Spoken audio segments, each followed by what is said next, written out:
The water mistake that raises blood sugar. If your blood sugar has been creeping up, there's a cause sitting on your nightstand that almost nobody checks. The water glass you didn't finish. Here's something they don't tell you at the pharmacy. After about the age of 60, the thirst signal you've trusted your entire life starts to go quiet. Your body can be running low on water and never sound the alarm. It doesn't feel like thirst. You just feel a little tired, a little foggy, while your blood is quietly running thick. And when your blood runs low on water, your body releases a hormone that does two jobs at the very same time. It tells your kidneys to stop making urine, so you hold the water in, and it tells your liver to release more sugar straight into your bloodstream. So the same morning you wake up, the most dehydrated is the same morning your blood sugar reads the highest. Most people blame last night's dinner. The real culprit was that empty glass on the nightstand. In 15 years of practice, I've watched people drop their fasting blood sugar without one new prescription just by changing how and when they drink plain water. Same water, different number. So stay with me. By the end of this video, you'll know exactly how to drink water to support your blood sugar, the right timing, how much you actually need, the temperature that matters, and the 3 quiet mistakes most people over 60 make every single day. One quick thing before we get into it. If you're in your 60s or you can feel 60 coming, and what you really want is to live longer, stronger, and healthier with a body that still does what you ask of it. I took everything I tell my own patients and put it into one simple plan. It has already helped thousands of people get their energy and their health back after 60. The link is sitting on your screen right now. You don't need to write anything down. Just go and have a look once we're finished here. So let me show you what's actually happening. Because once you see how water and blood sugar are tied together, every tip in this video is going to make sense. Think about what blood sugar actually is. It's the amount of sugar of glucose dissolved. How dehydration drives your blood sugar up in your blood. And here's the part most people never stop to consider. That is a concentration. It's an amount of sugar divided by an amount of water. So there are 2 ways for that number to go up. You can add more sugar, or you can take away water. Same amount of sugar, less water to dissolve it in, and the concentration climbs. Your blood literally gets sweeter when it gets drier. That is why a person can eat carefully and still see a stubborn morning number. They are not always adding sugar. Sometimes they are just short on water. Now here's the hormone I mentioned in the hook, and this is worth understanding by name. It's called vasopressin. Vasopressin is your body's water-saving hormone. The moment you start running low on fluid, your brain releases it and it travels down to your kidneys and tells them to stop letting water out. That's why your urine gets dark and scarce when you're dehydrated. Your body is rationing. But vasopressin has a second job that has nothing to do with your kidneys, and almost nobody knows about it. It also acts on your liver, and it tells your liver to release stored sugar into your blood. On top of that, it nudges another gland to release cortisol, a stress hormone that pushes your blood sugar up even further. So a body that is short on water is getting a direct chemical signal to raise its own blood sugar. This is not a fringe idea. Researchers followed thousands of healthy adults in a large French study published in the journal Diabetes Care back in 2011. They found that the people who drank the most water were significantly less likely to develop high blood sugar over the following years than the people who drank the least. And when scientists measured vasopressin levels directly, the people with the highest levels had the highest risk of going on to develop type 2 diabetes. Low water, high vasopressin, rising sugar. The thread runs straight through. So this is the stakes for you sitting at home. If you are one of the millions of people over 60 living with a fasting number in that borderline zone, the gray area that your doctor calls pre-diabetes, then how you drink your water is not a small detail. It may be one of the simplest levers you have. Get it wrong and you are quietly working against yourself every single day. Get it right and you take pressure off the whole system for free. Quick favor before I give you the first tip. If a doctor sitting down and explaining what's actually going on inside your body without rushing you and without selling you a pill is something you want more of, Hit that subscribe button, give this video a like, and tell me your age down in the comments. I read them, and the age of the people watching genuinely shapes the topics I cover next. So let's get into how to actually do this. The first mistake is the biggest one, and it is built right into your body so you cannot feel it happening. You are waiting until you are thirsty to drink, and after 60, thirst is a broken alarm. Why you can't trust thirst after 60. Here is the proof, and it is older and more solid than most people realize. Back in 1984, researchers published a study in the New England Journal of Medicine where they took healthy older men and healthy younger men and deprived all of them of water for a day. Then they let them drink. The young men drank until they were no longer dehydrated, exactly as you'd expect. The older men, even though their blood tests showed they were just as dried out, barely felt thirsty, and they drank far less. Same level of dehydration. The alarm just didn't ring as loud. This happens to everyone as they age. The brain's thirst center gets less sensitive, and your kidneys also get worse at holding on to water. So you can be genuinely low on fluid with your blood concentrating and your vasopressin climbing and feel almost nothing. Maybe a touch of fatigue, maybe a little fuzzy-headed in the afternoon. You'd never connect it to water. So the fix is simple, and it is the foundation for everything else. You drink on a schedule, not on a feeling. You don't wait for the signal because the signal is unreliable. Now, a glass when you wake up, a glass mid-morning, a glass with lunch and through the afternoon. You build it into the day like a medication at set times, whether you feel like it or not. And if you want to actually check where you stand, you don't need a lab. Look in the toilet bowl. Pale, like light straw or weak lemonade, means you are well hydrated. Dark, like apple juice, means you are already behind and your vasopressin is already up. It is the cheapest blood sugar-related test you will ever run, and you can do it the very next time you go. The best time to drink around meals. Here's the second tip, and this one has real research behind it for both your weight and your blood sugar. Most people drink their water with their meal in sips while they eat. The better move is to drink a big glass about 30 minutes before you sit down. 2 full cups, roughly half a liter, half an hour before you eat. Here is why it works on 2 fronts. First, your blood sugar. When you preload with water, the food you then eat moves through your stomach a little more steadily. And the sugar from that meal enters your blood as more of a gentle rise instead of a sharp spike. You are also starting the meal already well hydrated, so your blood isn't concentrating the new sugar into a smaller pool of water. The spike after the meal is flatter, and flatter spikes meal after meal, day after day, is exactly what takes the strain off your system. Second, your appetite. Researchers ran a clean trial on this, published in the journal Obesity around 2010.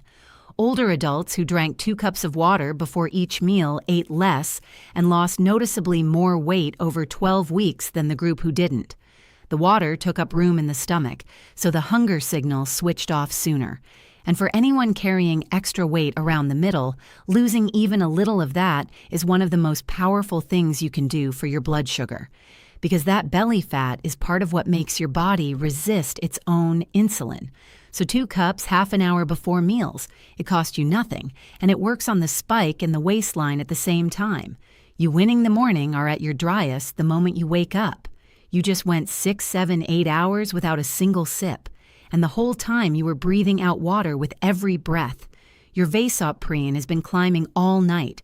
This is exactly why a fasting blood sugar, the one you take first thing, is so often the highest reading of the day and so often the one that scares people. Some of that morning number is your liver doing its normal job, releasing sugar to get you ready for the day. But part of it, in a lot of people, is simple overnight dehydration, concentrating the blood, and that nighttime vasopressin pushing sugar out of the liver. You wake up, your blood is thick, and the meter reads high. We're about halfway through, so let me make the promise plain again. None of this replaces your medication or your doctor. What it does is hand you a set of free, simple habits that take pressure off your blood sugar around the clock, starting the moment your feet hit the floor. So here is the habit. Before the coffee, before anything else, you drink a full glass of water, a big one, 12 to 16 ounces. You are topping the tank back up after the long overnight drain, thinning the blood back out and easing that vasopressin signal back down before it does more work on your liver. And a word about that coffee. Coffee and tea do count toward your fluids for the day. That old idea that they dehydrate you has been overblown. But caffeine is a mild water pusher. It makes your kidneys release a bit more. So leading with coffee on a dry tank before any water is starting your morning by digging the hole a little deeper. Water first, then enjoy your coffee. This is the mistake I front-load your day see most in my older patients, and it comes from a very understandable place. They are afraid of being up all night running to the bathroom, so they stop drinking after dinner. Then it creeps earlier. They stop after lunch. Some are barely drinking anything past the morning, sipping a little all day and going to bed bone dry. You can see the trap. By avoiding the bathroom at night, they spend the entire evening and the entire night dehydrated, which is when vasopressin climbs highest and works on the liver longest. They are trading a little sleep convenience for hours of their blood concentrating and their sugar signal running. The answer is not to drink less. It is to shift when you drink. Front-load it. Aim to get most of your fluids, say 70% into your body before the late afternoon. Drink steadily through the morning and midday when your body can use it and clear it. Then taper down in the evening so you are not flooding your bladder right before bed. You get the best of both. You spend your days and your nights properly hydrated with that sugar-raising hormone kept quiet, and you still aren't up 3 times a night. And there's a bonus. Daytime hydration done right often means fewer bathroom trips at night, not more, because you're no longer concentrating everything into one panicked evening glass. Everything I've told you so far assumes one thing, that what's in the glass is actually water, what's actually in your glass. And for a huge number of people over 60, it isn't. This is the tip that can undo all the others if you get it wrong. Liquid sugar is the fastest way there is to spike your blood sugar faster than the same sugar in solid food. A can of soda, a glass of orange juice, sweet tea, a sports drink, a flavored coffee with syrup in it, even the so-called healthy fruit smoothie. When sugar arrives as a liquid, it floods in all at once and a big share of it goes straight to your liver as a sudden load.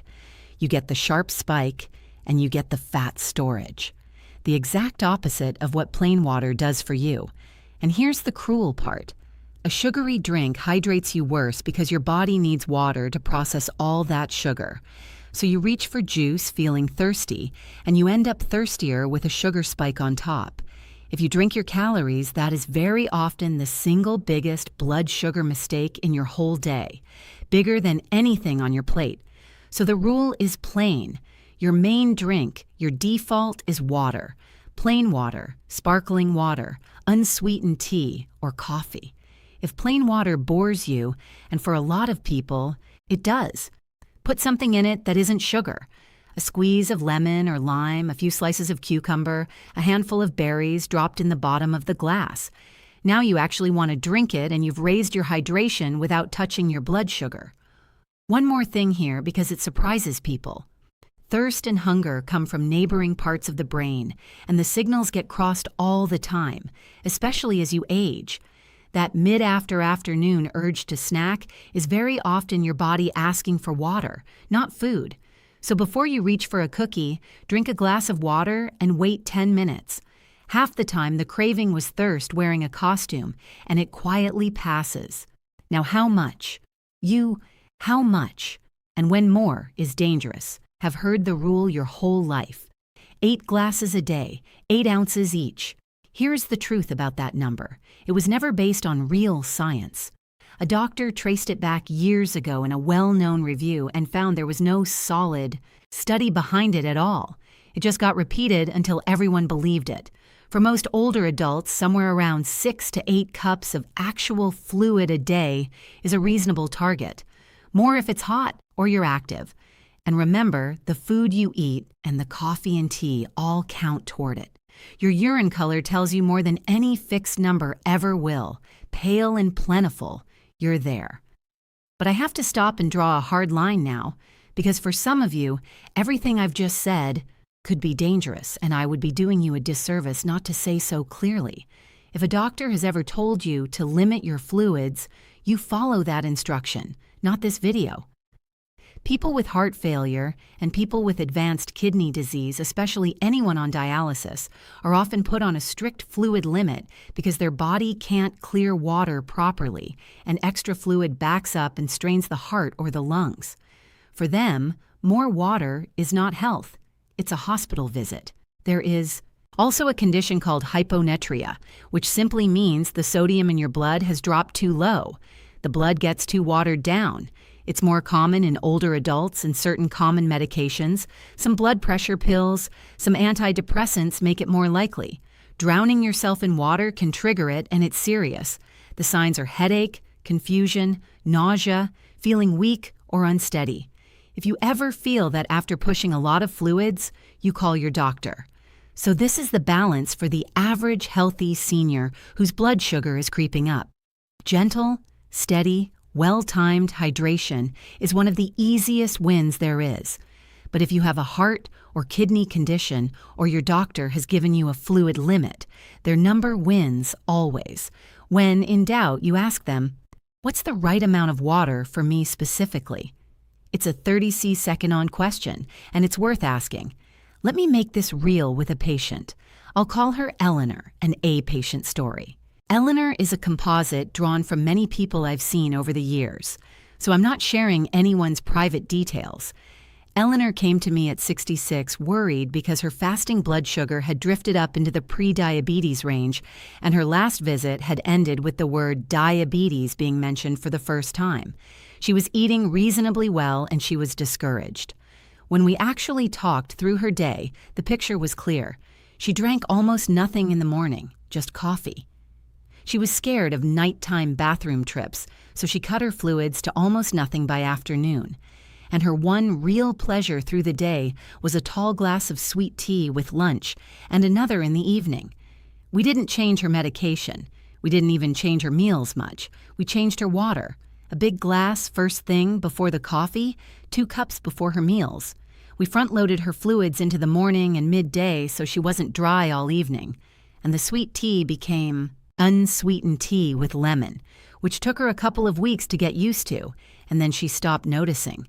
Over the next few months, her fasting numbers came down out of the range that had frightened her. Now, I want to be honest with you about what happened there because it matters. Cutting 2 glasses of sweet tea was doing real work on its own, but so was the hydration. Eleanor's body did the healing. All we did was stop fighting it, give it the water it had been short on for years, and quiet down a hormone that had been pushing her sugar up around the clock. There was nothing magic in it. That's the whole point. Water is not a cure for anything. What it does is lift a weight that had been sitting on the scale the whole time, dragging her numbers up. So here's exactly what I want you to do. What to do, starting tomorrow morning. 5 simple steps. 1. Before your coffee, drink a full glass of water, 12 to 16 ounces. Top the tank back up before anything else. 2. Drink on a schedule, not on thirst. Set glasses at fixed points, morning and midday, the way you take a pill. Don't wait to feel it because after 60, you often won't. 3. 2 cups of water, about 30 minutes before each meal. Flatter spike, smaller appetite, both at once. 4. Front load your fluids, most of your water in by late afternoon, then ease off in the evening so your sleep stays whole. 5. Make water your default drink and get the liquid sugar out. Trade the juice, the soda, and the sweet tea for water with lemon, berries, or cucumber. This one step alone changes more than any other, and the safety line because it matters as much as the rest. If you have heart failure, kidney disease, or any fluid limit from your doctor, their instructions override every word of this. And if your blood sugar stays high no matter what you do, take that as your signal to get in and be seen. Water supports the system. The medical care your doctor gives you is the floor underneath all of it. One last thing, and it's important. You now know how to drink your water to keep your blood sugar steady. But water is only half the picture. There's a small set of everyday foods, things most people over 60 already have in the kitchen that actively pull your blood sugar down after a meal instead of pushing it up. Most people assume the answer is something exotic or expensive. It isn't. I made a video that names them and shows you exactly how to use them, and it's on your screen right now. Go watch that one next. Between how you drink and what you eat, you'll have the whole picture. I'll see you over there.